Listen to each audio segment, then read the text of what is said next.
বন্ধুরা, বাইরে তো বিশাল মেঘ করে রয়েছে, আবার বৃষ্টি নামবে, দেখতেই পাচ্ছ অবস্থা। এতে একটু তাও আলোকিত লাগছে, আর একটু অন্ধকার মতো হয়ে আছে। তো ভাবলাম দুপুরে কি রান্না করব। তো দেখলাম ফ্রিজে অনেক সবজি রয়েছে, তো আজকে বানাবো এই বৃষ্টির দিনে, ঠিক গেস করেছো, খিচুড়ি। এই যে সব রকম সবজি কেটে নিয়েছি, আর খিচুড়ির সাথে ভাবছি মিক্স সবজি দিয়ে খিচুড়ি বানাবো। আর তার সঙ্গে তো গোল গোল আলু ভাজা থাকবে, পাঁপড় ভাজা থাকবে, আর দেখি বেগুন ভাজা করতেও পারি বা নাও করতে পারি।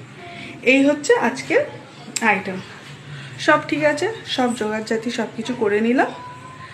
এখন এই যে আনাজগুলো ধুতে এসেছি, আর এসে দেখছি কড়াই পড়ে রয়েছে,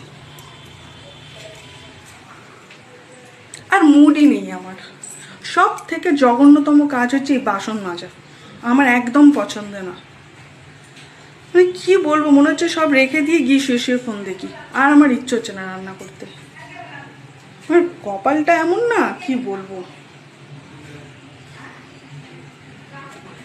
ছোটবেলায় ভালো ছিল, যেটা ইচ্ছে হতো না, মাথা গরম হতো, মাকে বলতাম, মা করে দিত। এখন তো ব্যাংক সেই অপশনটাও নেই।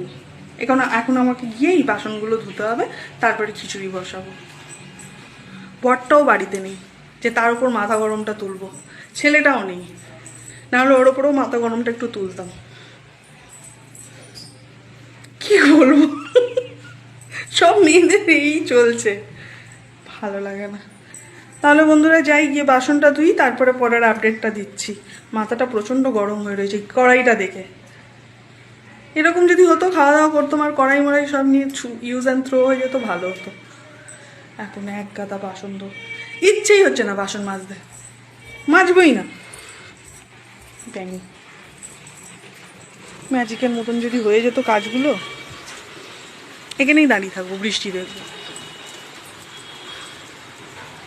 এখন রাখি, বরকে ফোন করে একটু ঝগড়া করি, তাহলে যদি মনটা একটু ঠিক লাগে, হালকা লাগে। ঠিক আছে, ততক্ষণ টাটা।